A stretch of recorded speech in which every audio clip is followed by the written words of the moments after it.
Hello, I am Ipshita Ghosh. I am the Assistant Professor of Swami Vivekananda Institute of Science and Technology.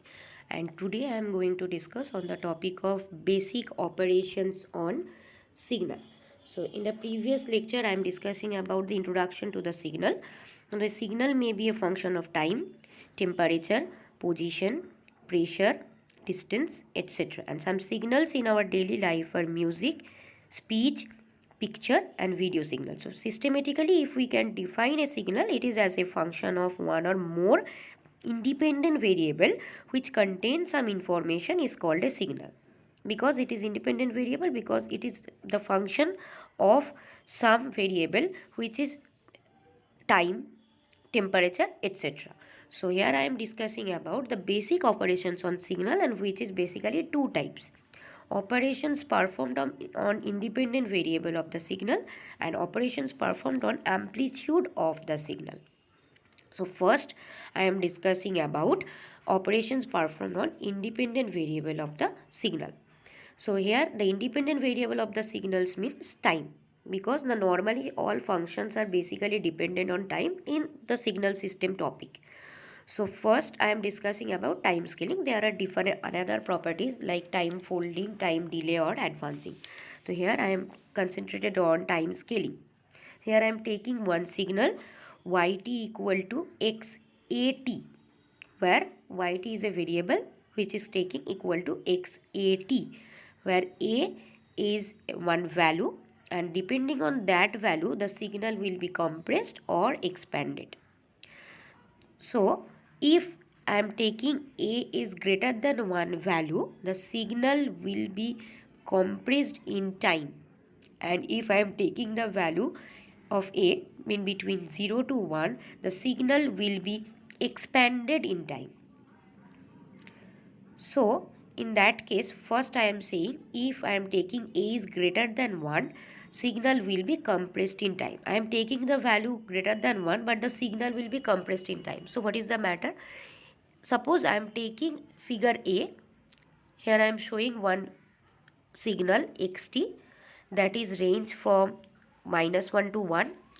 Okay, so first I am telling that in the x-axis it is a time axis, and in the y-axis it is amplitude axis. So in case of time scale, xt has a value from -1 to +1, and in the amplitude scale xt has a value of 0 to 1. Now in that case, if a is greater than 1, as I am showing that a is multiplied with the time axis, so the time axis getting double if a is taking equal to 2. So the signal is yt equal to x2t. That means 2 is multiplied with the time axis. That means the time scale is getting double. If the time scale is getting double, that means time scale is stretched from -2 to +2. And previously it is from -1 to +1.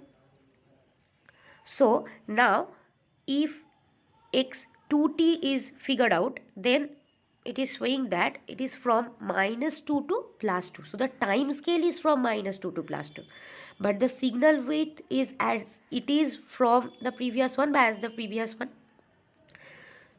In that case, time scale is getting double, but the signal width is same.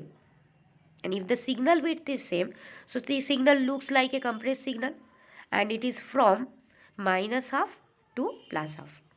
But in the amplitude scale domain, it is from 0 to 1, and in that case in the figure V also it is from 0 to 1. Now in the third figure, that is figure C, I am taking yt equal to x half t. That means I am taking the values in the range of 0 to 1. 0 in between 0 to 1 I am taking half. So the signal will be expanded in time as shown in figure. So in that case, half will be multiplied with the time scale. That means time scale is getting compressed. And if the time scale is getting compressed, then the signal looks like expanded signal as seen in the figure, and it is range from -2 to +2. But the amplitude scale is from 0 to 1 as it is. So it is our time scaling operation, where depending on the values of a, the signal will be compressed in time and the signal will be expanded in time. So now we are going to the next part, that is time shifting.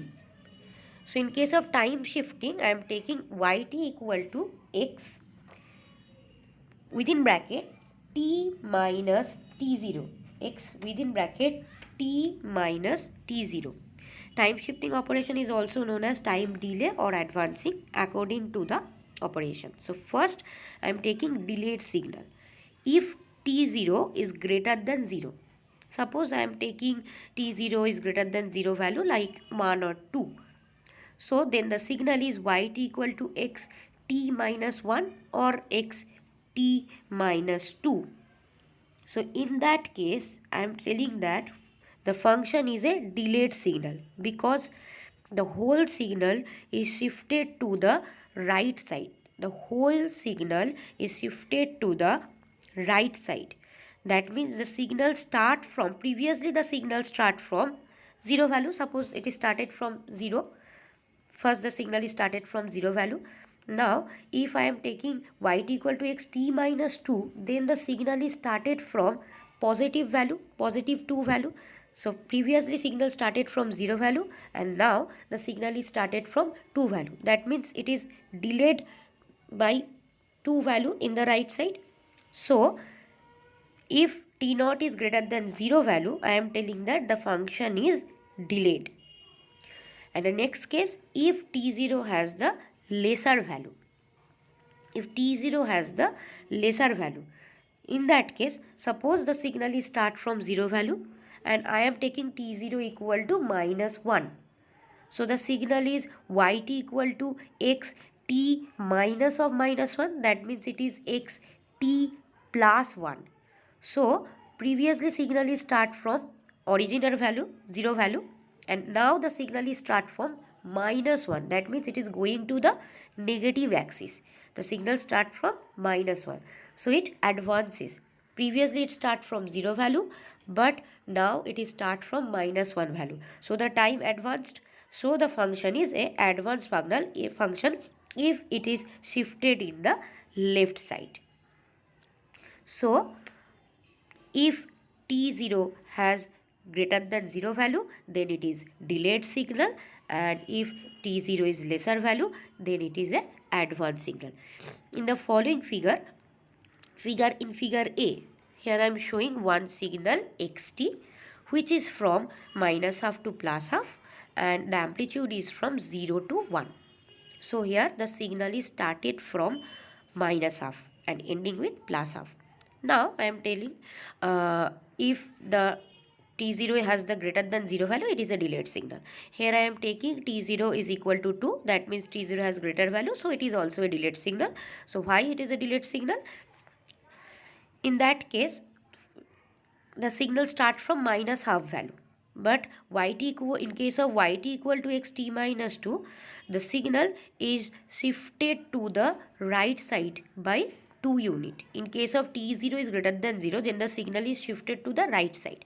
So if it is shifted from minus half, then minus half to plus half and plus half to 3 by 2. So it is shifted by 2 unit in the right side. So now in figure B, it is started from 3 by 2 and ending with 5 by 2. The signal width is same, minus half to plus half, it is 1, and in that case also 3 by 2 to 5 by 2. So it is also 1. Signal width is same, but the signal start from 3 by 2 to 5 by 2. So it is previously it is started from minus half and now it is started from 3 by 2. So the signal is delayed signal because it started after the previous one time. So it is a delayed signal. Similarly, the advanced signal also done. Okay, now I am going to the next topic, that is time folding. So here I am taking yt equal to x of minus t. So let us consider one continuous time signal xt. Now it is folded with respect to the time axis. Now what does it mean, folded with respect to the time axis? With respect to origin, it is folded. With respect to origin, it is folded, or mirror image, or sidewise displacement. With respect to origin value, it is changes. In figure A, the xt started from minus t1 to t2. And in figure B, yt equal to x of minus t. So the origin, with respect to origin, it is rotated. With respect to origin or about the origin, it is rotated. So t by 2 is going to t1 and minus t1 is going to minus t2.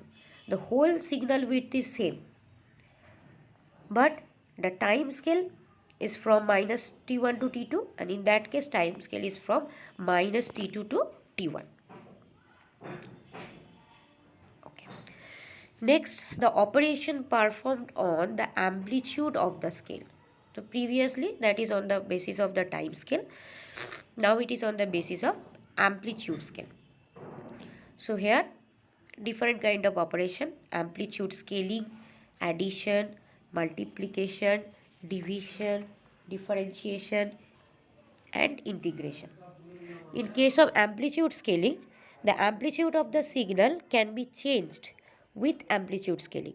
Suppose I am taking yt equal to cxt and c has the value suppose 2, 3, 4, any value. So suppose I am taking yt equal to 2xt. That means the whole signal xt is multiplied with a value 2. But 2 is multiplied with the amplitude part of the xt. In the previous one, in case of time scaling, I multiplied the value with t, x of 2t, where 2 is multiplied with the t value. But in that case, yt is equal to 2xt. Here 2 is not multiplied with the time scale. It is multiplied with the amplitude scale. That means in that case, the amplitude scale will vary, not the time scale. In the previous case, I am telling it is operated on the time scale. That's why time scale is getting stretched or compressed or folded or anything. But in that case, time scale is unaffected and the 2 is multiplied with the previous value 2xt. That means xt means we are telling 1 into xt. In that case I am telling 2xt. That means the whole amplitude is multiplied with a 2 value. Suppose xt has amplitude from 0 to 1, and if we multiply it with it 2, then it is from 0 to 2. That is our amplitude scaling. And here I am showing the whole concentration on the continuous time signal. It is same also in discrete time signal. I am telling yt equal to cxt. It is same for yn equal to cxn. So that is in the discrete time domain. So same operations is done on the discrete time domain also. So that is your amplitude scaling operation.